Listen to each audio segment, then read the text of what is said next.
studios here at Nile Avenue. This morning, I am in great spirits. I'm ready, like Uncle Mo says, to attack the day. And I wonder if my colleagues are ready to attack the day. But I am happy on this day of the 9th of August 2023. I'm happy to be here and happy to be doing this with you. And this morning, I also did something amazing. I decided to do what my colleague Robert usually does, and I took a cup of Ugandan coffee. And trust me, I think it says something about my being bright today, my being happy, because coffee brightens your day, right? Like the minute you wake up and you take up a cup of coffee, everything is gonna be fine. Why didn't we know this? Good morning, Chantal, and of course, Robert. Robert, why didn't you share the secret? Well, that's why I told you I'm promoting local domestic consumption of coffee. And just like our president yesterday said at the G25 at Speak Resort Munyonyo, now we have value addition. Exactly. Because people were saying, but we only have coffee beans. Now we have added value. You can get the coffee, and actually what happens, you just take a sip. And your morning is very right. amazing. And I like what the president said. He said that if we sell coffee in its raw material, a kilogram might cost about $2.5 US. But if we roast it and package it, then we can sell a kilogram at $40 US. Now I see why the president has been very vocal about value addition to our raw materials, because honestly, imagine the stretch, the gap, the margin, yes, from $2.5 to $40. And of course, he said that when we do this, we also avoid a hemorrhage of jobs and money from our economy. So I love that. Chantal, did you take some coffee this morning? I plan on taking some when we go for a break. Okay. Yes. You know, when you were talking about what the president said, I was calculating. 40. I like money being used, given in dollars. Generally, you like you love money. Yeah, it's okay. It's please, okay. please. Who doesn't love money? But yes. But in dollars? In dollars, yes, of course. Thank you. So $40 is one. When we use the exchange rate of 2,600, it's 144,000. Yes. So imagine, mineral coffee you can harvest 2 times in a year. You know what that means for a Ugandan? So, like the president said, the cleverer countries have been taking advantage of us. Yes, yes. So I like where we are going. This is a good step for Uganda. And if you're in the coffee business, or if your parents are growing coffee, like Robert said yesterday, some of you were educated using money made from coffee. This is the time to add value. This is the time to learn how to take coffee, because that's also very important. Many Ugandans take tea. So we need to consume our own product. And you know one other thing about coffee? The aroma. Oh God, yes. You know, when you have Ugandan coffee, you just next to you, you even feel if you're someone, atmosphere around. if you're a foodie, Yes. and you are someone that loves the aroma, food and spice and everything, when coffee is being made, you will know. Personally, I have a plunger at home, and the moment I put coffee in that plunger, oh my God, it's a whole different feeling. Already you're feeling good. Robert, you and I need to arrange and visit Chantal. Definitely. Because we must take that nice coffee in the plunger. And Uganda Coffee Development Authority, they have coffee there. So if you can go there, you can buy. They have. I did my internship from there, and best believe, breakfast was coffee. You had to have a cup of coffee. There was a coffee machine. Yes. The common room had a coffee machine. You go and you make some coffee for yourself. So they even teach you how to use the coffee machine. So you're able to what is it called? Brew the coffee for yourself. Pour in your cup and to your liking. Mild, one strong, gave me. I got a pack anything. from there. But every time I would sit on my veranda, take the aroma would spread all around. So you would be, because they wreaking havoc onto the nostrils of the neighbors. Of the And neighbors. I like that. I like ladies, that. to the ladies, Yes. I hope they are aware that coffee masks are good. So there's a lot to gain from coffee. And when you talk about value coffee addition, scrub for exfoliation. Thank you. Yes. When you talk about value addition, you talk about a lot that can come out of coffee. You talk about even manure. that comes from, so a lot can happen, and I think we are headed for the right direction. So yes, drink coffee, sell coffee, add value to the coffee. But away from coffee, there are many stories that, of course, made it to our headlines, stories that we saw on the news last night. And I would like to hear what Chantal had last night. Well, yesterday was still an interesting day in the FDC field. Yes. Where Ibrahim Semujunganda was stripped of his role as the FDC chief whip in Parliament, opposition chief whip in Parliament, and he was replaced by the Mokota South Member of Parliament, that is Nsibambi, Yusuf Nsibambi. And though the interesting thing is he still maintains his role as the party spokesperson. And also he said that the General Secretary of the party does not have the right to fire him, that is Nandala Mafabi. Yes. He said that NEC has to fire him. So I don't know, he's being stubborn. It's like he's not accepting to step down. But he has always been stubborn, we've seen that. So we will see how today ends and see if he will finally accept and, walk out. But Chirabo, this event in FDC, it makes me uncomfortable. It makes me feel like the opposition is headed for a bitter, for lack of a better word, end. Well, before Chirabo says something, yes. I had the president one time say by 2026, we'll have wiped out opposition. Wow. So the question is this what the beginning of the end? Maybe. I'm just Well, one thing in politics and political parties is to get power, consolidate, maintain that power. And for these political parties, first, being a member of the opposition in Africa is not for the poor people, because tokens can mess them up. I'm not saying that those in FDC are poor people, but you can see the reason they are fronting. One is what they are calling evil money. Dirty money. Dirty money. If 300 million, if it is 300 million, can break a party, what? How? And that is little money, by the way. That is little money, but also the whole thing goes back to us not having understood multi-party democracy and the foundations of multi-party democracy, where some people believe they're bigger than political parties, where today you can be in one political party at 8 in the morning and at 1 you're in another. If you feel so, by 4 you're in another, by night you're in another political party. So we went into this multi-party dispensation after the referendum, but hearts, minds were not prepared. So this is why when a small storm comes, it easily dismantles a political party. And also, the other thing is that most of our political parties are around a person.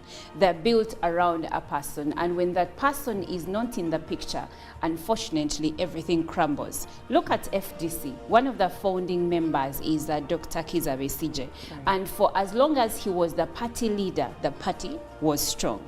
And for many election cycles, he represented the party.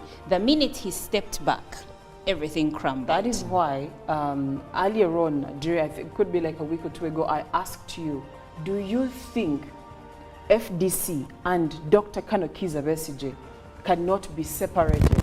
Also, do you think Kizza Besigye is a good leader? Because as a good leader, you have to have left someone, or you have to have mentored someone that is going to take on that party and even do better than you did. If you are not in position to mentor someone in such a way, then your leadership is questionable. That's one first attribute of a good leader. You have to leave someone that is going to take on the party, or even wherever you're leading, someone who is going to do better or the same as you did. So is he a failure as a founding member? I wouldn't say he is a failure, though I can't rule out that even part of what we are seeing today could be an invisible hand of Dr. Kizza Besigye. Okay. Because you leave FDC, you hand over power, then in the shadow you have the people's government, you have a base in Katonga, even the money, there's a connection. It was brought to me, then I kept it, then he was trying to evade taxes. Still, you can let go. You can try to rule by proxy, You know, and you still pull short somehow, somewhere. So I'll and relate. Sometimes these blunders happen. Because why do you think a Secretary General of a party would take 300 million to Dr. Kizza Besigye if he's out of the party and is just an advisor, if he's a founding member? If you got money right now, Robert, you would almost, if I'm not mistaken, you take it to an elder, could be an uncle or your dad or someone you trust, to actually be a good steward to this money. You understand? But this money we are talking about, Dr. Besigye claims that Nandala Mafabi was trying to evade taxes. Apparently, Nandala told Dr. Besigye that if I put it on my account, I have arrears with them, so they will come and collect. So let me send the money to you, because the doctor says that it was around lockdown, and he asked, we have curfew and it is risky, it's a lot of money. How is it going to get to me? But the next call he received was from Nandala Mafabi telling him that the thing we talked about, it is at your gates. Well, politicians and politics will always be, but yesterday there was a story that touched me so much. Okay. Though it is still very sad. That is the Kampala capital city mortuary at Mulago. You know, it only has a capacity of about between 36 to 40 bodies that they can work on a day. But it's one of the most busiest places that sometimes a day they go as far as 200. And remember, this is one that handles if someone has had an accident, they have found someone by the roadside, someone has been in a hospital. And I remember one time it confused me. There was some incident they told me, no, if a person has been sick in Mulago Hospital, the hospital has a mortuary. Yes, Mulago. But for those you find eventualities, those are a boat has capsized, it is the city mortuary now. It is far stretched, very stretched. Just imagine if your capacity is 40 and you end up handling 200 a day. A month, you're having about 350 plus. A year, you're having about 4,000 plus. And you can only keep a body that has not been claimed or taken for only 5 days. So if they have not taken that body, you have to do something and go and bury it. So they are calling upon government to avail funds so that they can at least have an expansion of this facility. Otherwise, also all is not well for people who travel on water. I was listening to the director in charge of Marines, Uganda Police, and his revelations were very, very scaring. Actually, I can't risk again moving on water. Because he said, you guys, we have about 300 landing sites and we can only be in 30. But also the boats we have are far outdated. They have flights, the distance. Our desire to help is almost in vain given the current situation. So the big boat we have uses about 700 liters of fuel. It is not economically viable for us to use it. So literally, he never gave hope that the Marines can only come to search for bodies. But if you're relying on them for quick response, unless you're near the 30 deterred that he talked about, or maybe they have been on patrol and by land, they find you. So he only talked about people ensuring they have the right jacket and also avoid overloading. So I said, well, now thinking that, well, our government must invest in that. We need the right boats. We have the wrong boats for now. Definitely. We need the right gears. He talked about technology, that these boats don't even have GPS systems. So even if you're to use codes, even the paths that were demarcated for people to travel were long expired. So it was all disaster. It was all disaster. So we are actually, we are in limbo right now. We do not know whether at some point this is going to be worked on. Well, it being worked on, with the echoing of such, yes, it can cause action. But the current state, it is you to think about your safety if you're going to travel on water. Be sure the boat is not overloaded or the vessel you're using. Be sure you have the right life jacket. You find a person of my weight. You know, when you go to these boats, they are funny. They have uniform weight carriers of these jackets. So they give everyone and yet the weights should be different. And yet, particular jackets can handle particular weights. So a jacket that you can use is not what I can use, because if I may be 100 and something, I need a jacket that can handle my weight. So people assume they have jackets. But they're for the wrong weight. Now, in case the boat capsizes, you can't float. You just go with your jacket and well, sink. we will continue this conversation on GMU agenda. This morning, we will be hosting Ubaldo Bamnoba, the Commandant, Police Marine Unit. For now, let's have a look at the local stories. And we'll begin with coffee. Now, the second G25 Africa Coffee Summit centered on transformation of Africa coffee through value addition and expansion of trade, dealing with non-tariff barriers across the country. President Yoweri Kaguta Museveni identified modern slavery based on export of raw materials, which deprives young people of employment and accelerates inequalities on the global market share. The African leaders converged to strategize and unlock untapped potential in the global coffee sector. Stakeholders in the sector recommended incentives towards coffee farmers and producers in Africa to adopt smart farming practices for quality output. Moving on, Prime Minister Honorable Nabanja Robina has met the United Nations team and discussed ways of further implementing the Sustainable Development Goals and Uganda's development agenda. The UN team was led by the UN Resident Coordinator in Uganda, Ms. Susan Namondo, and the meeting took place at the office of the Prime Minister in Kampala.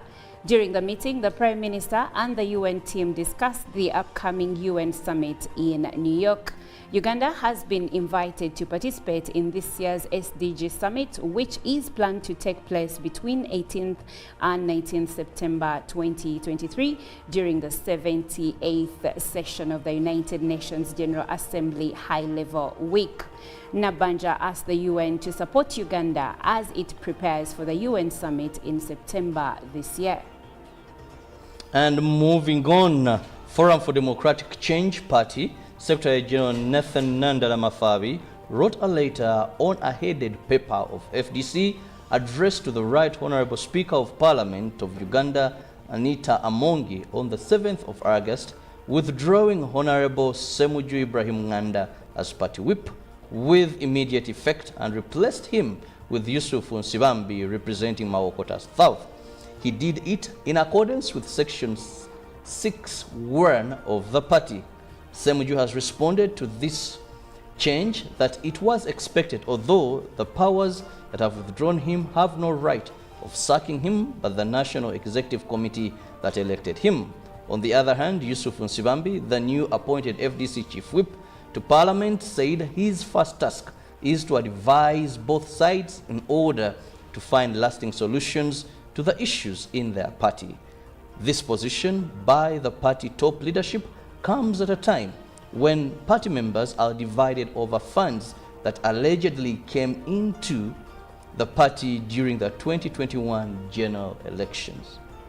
Away from that, the Minister for Security, General Jim Muhwezi, has clarified on the costs and terms of contract between government and the Russian company contracted to install digital number plates.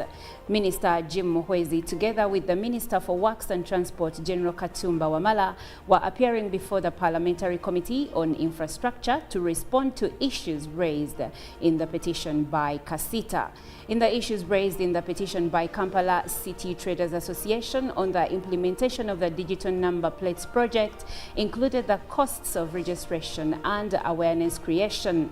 Minister for Security, General Jim Muhwezi, and the Minister for Works and Transport, General Katumba Wamala, appeared before the Parliamentary Committee on Physical Infrastructure. The committee sought to know how the contract was awarded to a foreign company from Russia and the involvement of local companies and the financial and technical capability of the company. And on the international scene, notorious Colombian drug trafficker Dario Antonio Usuga David, known simply as Otoniel, has been sentenced to 45 years in prison by a federal judge in the United States. O'Toniel had previously pleaded guilty to charges of drug distribution and running a criminal enterprise in a court in Brooklyn, in New York. During yesterday's sentencing, the 51-year-old admitted his responsibility in running a vast network of criminal operations and cocaine smuggling as leader of the violent paramilitary group known as Clan del Golfo, or the Gulf Clan Cartel. And away from that, the 8 countries that share the Amazon basin have fallen short of an agreed goal to end deforestation. Delegates from the countries are meeting in Brazil's city of Belém for a 2-day summit on the issue, the first such gathering in 14 years. A joint declaration yesterday created an alliance to combat deforestation, but left each country to pursue its own conservation goals. Preserving the Amazon is a central part of efforts to tackle climate change. Ahead of the summit, Brazilian President Luiz Inácio Lula da Silva has called for a common goal of ending deforestation by 2030, a policy his own government has already adopted. And speaking matters, Niger, Russia's Wagner mercenary group is taking advantage of instability in Niger, U.S. Secretary of State, that is Antony Blinken, says. The country has been ruled by a junta following the ousting of President Mohamed Bazoum nearly 2 weeks ago. There have been suggestions the coup leaders have asked for help from Wagner, which is known to be present in neighboring Mali. Mr. Blinken said he did not think Russia or Wagner instigated Niger's coup. However, the U.S. was worried about the group possibly manifesting itself in parts of the Sahel region, and that is according to a report. And speaking matters weather, even in Antarctica, one of the most remote and desolate places on Earth, scientists say they are finding shattered temperature records and an increase in the size and number of wacky weather events. The southernmost continent is not isolated from the extreme weather associated with human-caused climate change, according to a new paper in Frontiers in Environmental Science that tries to make a coherent picture of a place that has been a climate change oddball. Its western end and especially its peninsula have seen dramatic ice sheet melt that threatens massive sea level rises over the next few centuries, while the eastern side has at times gained ice. Reports on climate change keep coming up, and it shows that we need to do something to preserve our climate. Otherwise, we are headed for the bitter end. But speaking of that, let's have a look at the headlines on our local stories, on our local newspapers. We'll begin with the New Vision this morning. A big one there: no export of raw coffee. African leaders agree on value addition. Still moving on, Besigye is not truthful, says Nandala Mafari. Now we have still in the New Vision, they bring you more regarding festive times with different birthdays. Okay, twins with different birthdays, and the New Vision still brings you a lot, but these and more you can get when you get yourself a copy. And with me is a copy of the Daily Monitor, and the front page says, Besigye, here is my proof of dirty cash. However, State House seems to say they have no attachment to the dirty cash. And also, government sets new date for digital number plates, and you might want to grab yourself a copy of the Daily Monitor to find out how, where, and when. MPs say government advertising order should be revisited. And the Lizard has something to say. Government sets new dates for digital number plates. Might just be one of those empty promises. That and so much more in today's copy of the Daily Monitor. Well, that does it for the dailies for this hour, but when we come back later, we will be sharing stories from the dailies from other countries in the East African region. Also, when we return for our news bill, we will be having a conversation regarding the rising number of substance abuse among the youth. And later on GMU Agenda, we will be having a conversation regarding the transport system on water and what problems the Marine unit is facing that side of the country, and we'll be having this conversation with Ubalda Bamunoba, the Commandant Police Marine Unit. This is still GMU. Good morning. Live from UBC Studios in Kampala. This is Good Morning Uganda.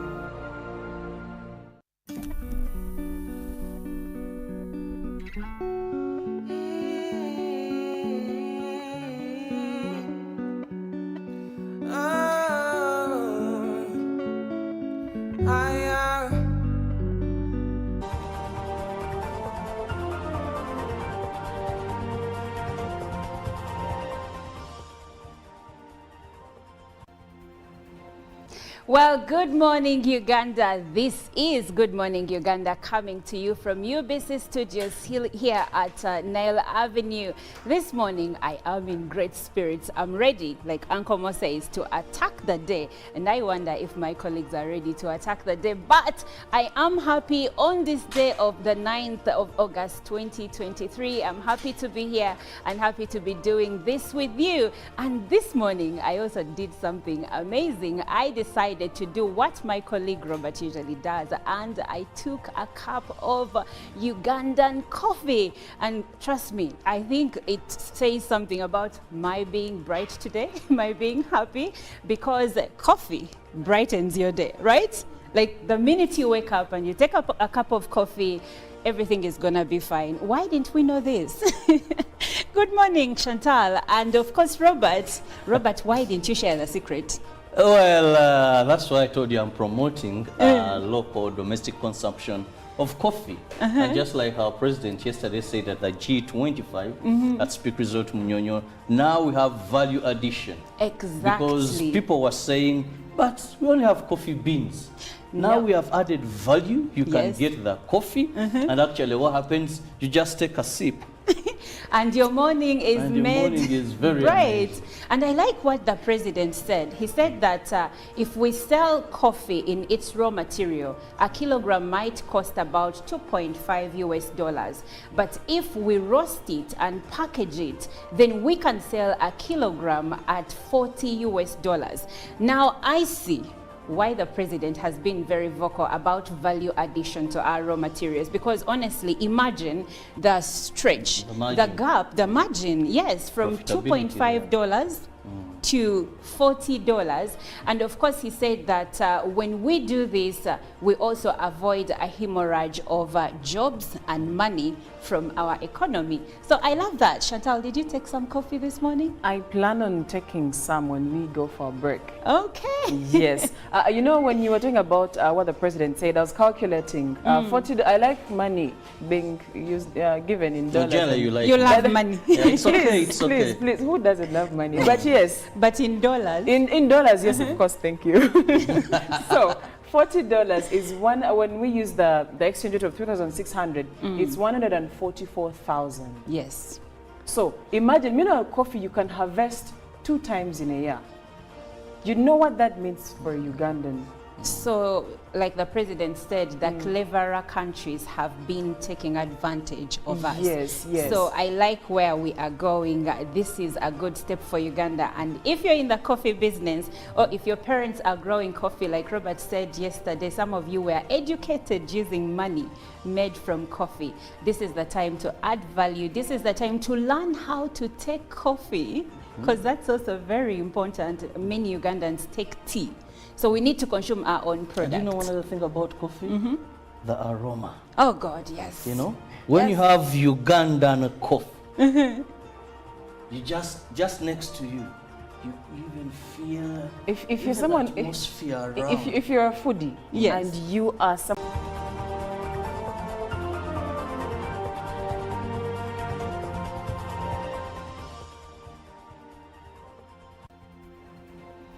Well, good morning, Uganda. This is Good Morning Uganda coming to you from UBC Studios here at Nile Avenue. This morning, I am in great spirits. I'm ready, like Uncle Mo says, to attack the day. And I wonder if my colleagues are ready to attack the day. But I am happy on this day of the 9th of August 2023. I'm happy to be here and happy to be doing this with you. And this morning, I also did something amazing. I decided to do what my colleague Robert usually does, and I took a cup of Ugandan coffee. And trust me, I think it says something about my being bright today, my being happy, because coffee brightens your day, right? Like the minute you wake up and you take up a cup of coffee, everything is gonna be fine. Why didn't we know this? Good morning, Chantal, and of course, Robert. Robert, why didn't you share the secret? Well, that's why I told you I'm promoting local domestic consumption of coffee. And just like our president yesterday said at the G25 at Speak Resort Munyonyo, now we have value addition. Exactly. Because people were saying, but we only have coffee beans. Now we have added value. You can get the coffee, and actually what happens, you just take a sip. And your morning is very right. amazing. And I like what the president said. He said that if we sell coffee in its raw material, a kilogram might cost about $2.5. But if we roast it and package it, then we can sell a kilogram at $40. Now I see why the president has been very vocal about value addition to our raw material.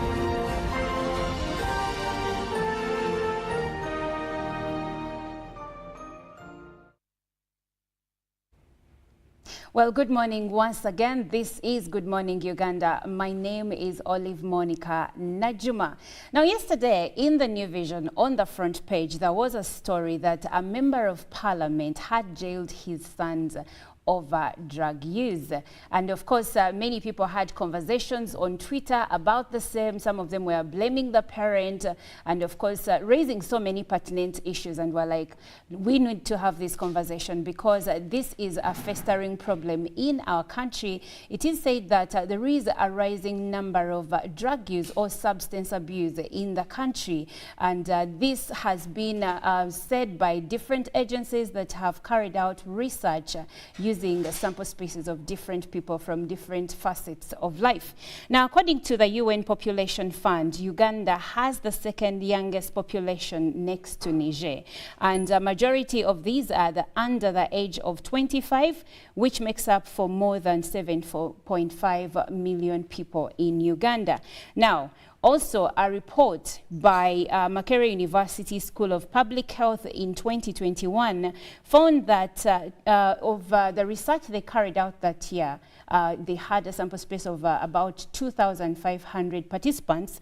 Among these, 1,869 were in school, 771 have consumed alcohol, 289 have used kat, what some people call mira or amairunji, and 263 used marijuana, and of course 300 to some of the problems we are having in us. I'm joined with Chantal Olive Akandinda. Good morning, Bill. At St. Mary's College, Kisubi. And by the time I was in senior 4, I had my first suspension. I was expelled during my final, actually a disease. And it is from then on that I started to live a different life and get into the field that I am. Okay. Yes. Now, according to statistics, 60 to 71% of school-going children between the ages of 12 to 24 use addictive substances, especially alcohol, which is at 19.3%. Also, 16% of youth in urban areas abuse drugs. This is according to a police report from 2021. And among the drugs that are used mostly is Cuba, which is smokeless tobacco, and the percentage of use is 10.5%. Then there is 10% of the population that are dependent and regular users, 18% men and less than 2% of women both smoke and drink. Of course, other drugs use aviation fuel, which is at 10.1%, cannabis at 9.2%, and cigarettes at 5.9%. Now, we will look at some of the challenges that bring upon this, and I would like to start with you, Bill. What would you say are the challenges or the driving factors that are making the youth start abusing substances like drugs and alcohol? The number one, the pressure. There's also this myth that every other young person is using, and therefore if you don't use, you are missing out. That's one. The second is young people are stressed. They are so dependent on, I heard you talking about social media and gadgets.